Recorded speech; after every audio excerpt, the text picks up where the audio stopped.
രാജ്യത്തെ നടുക്കിയ ഭീകരാക്രമണത്തിന്റെ ഭീതി ഒഴിഞ്ഞിട്ടില്ലെങ്കിലും പഹൽഗാമിലേക്ക് വീണ്ടും വിനോദസഞ്ചാരികൾ എത്തിത്തുടങ്ങി.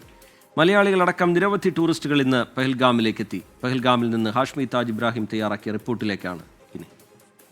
നമ്മൾ നിൽക്കുന്ന പഹൽഗാമിലാണ്. പഹൽഗാമിൽ നമുക്കറിയാം, തീവ്രവാദി ആക്രമണത്തിന് ശേഷം അങ്ങേയറ്റം ശോകമൂകമായ അന്തരീക്ഷമാണ് പഹൽഗാമിന്റെ ടോപ്പിൽ. താഴേക്ക് വരുമ്പോൾ അത്രയധികം ഇല്ലെങ്കിൽ കൂടിയും കുറച്ച് ടൂറിസ്റ്റുകൾ പിന്നെയും വരികയാണ്. പഹൽഗാം വീണ്ടും തീവ്രവാദി ആക്രമണത്തിന് നടുക്കം അവിടെ നിൽക്കുമ്പോൾ തന്നെ പതിയെ വീണ്ടും അത് അതിന്റെ പഴയ ജീവിതത്തിലേക്ക് തിരിച്ചു പോകുന്നുള്ളത് ഇവിടെ നിൽക്കുമ്പോൾ കാണാൻ സന്തോഷമുള്ള ഒരു കാഴ്ചയാണ്. ഇവിടുത്തെ പ്രദേശവാസികളുടെ മുഖത്ത് ഒരു ചെറിയ ചിരി പിരിഞ്ഞു വരുന്നുണ്ട് എന്ന് പറയുന്നത് ഉറപ്പായും സന്തോഷമുള്ള കാര്യം തന്നെയാണ്. ഇതാ ഇവിടെ പഹൽഗാമിലേക്ക് വന്നപ്പോൾ ഒരു മലയാളി കുടുംബത്തെ കണ്ടു. എവിടുന്ന? ഞങ്ങൾ തൃശ്ശൂര് എന്ന് പറയും. 24 സ്ഥിരം പ്രേക്ഷകർ. ഞങ്ങൾ മേജർ ഫാൻസ് ആണ്. ഞങ്ങൾ 24 തന്നെ കാണാറുള്ളൂ. എന്റെ മമ്മി രാവിലെ എനിക്ക് മുതൽ രാത്രി വരെ 24 കാണുള്ളൂ. ഡൽഹി ഇറങ്ങിയപ്പോഴാണ് അറിഞ്ഞത് അല്ലേ? ഡൽഹി എയർപോർട്ടിൽ വെച്ചാണ് ഞങ്ങൾ ഈ സംഭവം ഉണ്ടായത് അറിയുന്നത്. അത് കഴിഞ്ഞ് ഞങ്ങൾ ശ്രീനഗർ എയർപോർട്ടിൽ വന്നു കഴിഞ്ഞപ്പോ റോഡിലും ആരുമില്ല, നിറയെ സോൾജേഴ്സിനെ ആയിരുന്നു ഞങ്ങൾ കണ്ടത്. അത് കഴിഞ്ഞ് ഞങ്ങൾ റൂമിൽ ചെന്നു. പിറ്റേ ദിവസം കാലത്തേറ്റ് 8 o'clock ഡ്രൈവർ വന്നു. ഞങ്ങള് ഒരു കുഴപ്പമില്ലാണ്ട് ഫസ്റ്റ് നമ്മൾ വന്ന് ലാൻഡ് ചെയ്ത് നമുക്ക് അറിയില്ല എന്താണെന്നുള്ളത്. അപ്പൊ ഞങ്ങൾ ചോദിക്കുന്നുണ്ട് ഞങ്ങളുടെ ഗൈഡിനോട് എന്താണ് സ്ഥിതി, അപ്പൊ നേരം വിളിക്കട്ടെ എന്ന് പറഞ്ഞു. നേരം വിളിച്ചതിനിപ്പോ അവര് കോൺഫിഡന്റ് ആയിട്ടാണ് പറയുന്നത്. നമുക്ക് ആ ഉള്ളിൽ ചെറിയൊരു പേടി ഉണ്ടെങ്കിലും അവര് നല്ല കോൺഫിഡന്റ് ആയിട്ടാണ് അവര് പറഞ്ഞത്. അപ്പൊ അവര് പറഞ്ഞത് നമുക്ക് സേഫ് ആയിട്ട് പഹൽഗാമായിരുന്നു ഞങ്ങൾ അന്ന് വന്ന് പോകേണ്ടത്. അപ്പൊ അതേ വേറെ സ്ഥലം പോവാന്ന് പറഞ്ഞു. അങ്ങനെ ഞങ്ങൾ ചോദിച്ചു സേഫ് ആണോ, നിങ്ങൾ ഒന്നും കൊണ്ട് പേടിക്കില്ല, ഞാൻ ഗ്യാരണ്ടി. അങ്ങനെ ഞങ്ങളൊന്ന് പോയി. അപ്പൊ ഞങ്ങൾ പോയ സ്ഥലങ്ങളൊക്കെ നല്ല മിലിറ്ററി പ്രസൻസ് ഉണ്ടായിരുന്നു. അതുകൊണ്ട് ഞങ്ങൾക്ക് കുഴപ്പമൊന്നും ഉണ്ടായില്ല. ആ സേഫ്നെസ് നമുക്ക് ഫീൽ ചെയ്തു. പിന്നെ അവര് ഭയങ്കര, നമ്മളിപ്പോ ഏതെങ്കിലും സ്ഥലം ഇപ്പൊ ഇങ്ങടെ തന്നെ ഞങ്ങൾ ഇന്ന് വരാൻ മടിച്ചതാണ്.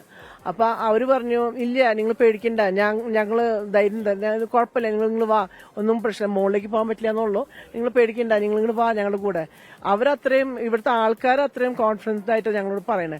അപ്പൊ പിന്നെ ഞങ്ങൾ എന്നാ ശരി, അപ്പൊ ഓക്കെ അല്ല, നോക്കാം എന്താന്ന് വെച്ചാൽ നോക്കിയിട്ട് അത് തരം പോലെ ചെയ്യാന്ന് വെച്ചു. ഞങ്ങള് പ്രദേശവാസികളുടെയും ഡ്രൈവർമാരുടെ ഒക്കെ ഒരു സ്നേഹം കരുതലൊക്കെയാണ്. അവര് എല്ലാവരും തന്നെ നല്ല കെയറിംഗ് ആണ്. എനിക്ക് മനസ്സിലായത് ബേസിക്കലി നമ്മൾ സോഷ്യൽ മീഡിയയിലൊക്കെ പിക്ചേഴ്സ് ഷെയർ ചെയ്യുമ്പോൾ നാട്ടിലുള്ള എല്ലാവരും ഭയങ്കര പേടിച്ചിട്ടാണ് ഇരിക്കുന്നത്. നിങ്ങൾ ടേക്ക് കെയർ ചെയ്യോ, നിങ്ങൾ സേഫ് ആയിട്ടിരിക്കുമോ എന്ന് പറഞ്ഞിട്ട്. പക്ഷെ ഇവിടെ വെച്ച് നോക്കുമ്പോൾ ഇവിടുത്തെ ഡ്രൈവേഴ്സ് ഗിവൺ ദാറ്റ് ഇപ്പോൾ ഒരു അറ്റാക്ക് ഉണ്ടായ സ്ഥിതിക്ക് അവര് സൂക്ഷിച്ച് തന്നെയാണ് നമ്മളെല്ലായിടത്തേക്കും കൊണ്ടുപോകുന്നത്. അപ്പൊ നമ്മൾ നാട്ടിലുള്ള എല്ലാവരോടും പറയാണ് നമ്മളിവിടെ സേഫ് തന്നെയാണ്. പ്ലസ് ഇവിടുത്തെ ആൾക്കാർക്ക് ടൂറിസം ആണ് അവരുടെ ഒരു ഇൻകം ആയിട്ടാണ് എനിക്ക് മനസ്സിലാവുന്നത്. അപ്പം അവര് ഭയങ്കര വറീഡാണ് ഇനി ആൾക്കാർ വരില്ല എന്നുള്ളതില്. അപ്പൊ അറ്റ്ലീസ്റ്റ് നമ്മളിപ്പോ ഇവിടെ വന്ന് ഇത് ഫേസ് ചെയ്ത് സ്ഥിതിക്ക് ലൈക്ക് നമ്മൾ റെഡിയാണ് നാട്ടിൽ പോയിട്ട് പറയാൻ ഇനഫ് സേഫ്റ്റി ഉണ്ട്. ഇനിയിപ്പം ഇനിയൊരു പ്രശ്നം ഉണ്ടാവാത്തോടത്തോളം ഇവിടെ വരാൻ വലിയ കുഴപ്പങ്ങളൊന്നുമില്ല. അവരങ്ങനെ പ്രശ്നങ്ങളുള്ള സ്ഥലത്തേക്ക് അവരുടെ പ്രോഫിറ്റിന് വേണ്ടി നമ്മളെ കൊണ്ടുപോകുന്നു തോന്നിയില്ല. ഭയങ്കര കെയറിംഗ് ആണ്. നല്ല സ്ഥലമായിട്ടുണ്ട്. ഞാൻ ചെറുപ്പത്തിൽ എനിക്ക് ആഗ്രഹമുള്ള ഒരു സ്ഥലം തന്നെയായിരുന്നു. കണ്ടപ്പോ എനിക്ക് നാട്ടുകാരും ഫുഡും എല്ലാം കൾച്ചർ തന്നെ എല്ലാം നന്നായിട്ടുണ്ട്. കാശ്മീരും അപ്പോ ഒരുപാട് കുടുംബങ്ങൾ ഇങ്ങോട്ടേക്ക് എത്തുന്നുണ്ട്.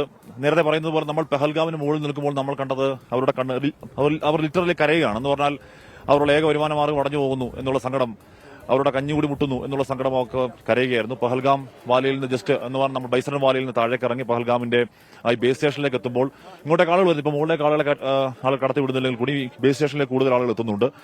അത്രയ്ക്ക് ഇവിടുത്തെ ആളുകൾ ജീവിക്കുന്നുണ്ട് ഈ ദിവസങ്ങൾ. എന്ന് പറഞ്ഞാൽ അങ്ങേയറ്റത്തെ കറുത്ത ദിവസത്തിന്റെ തുടർന്നൊരു ദിവസങ്ങളാണ്. അപ്പോൾ അത് കാണുന്നത് സന്തോഷം. പഹൽഗാമിൽ നിന്നും ക്യാമറമാൻ ജോഗേഷ് സിംഗിനും ബൽറാം നെടുങ്ങാടിക്കുമൊപ്പം ഹാഷ്മി താജ് ഇബ്രാഹിം, 24.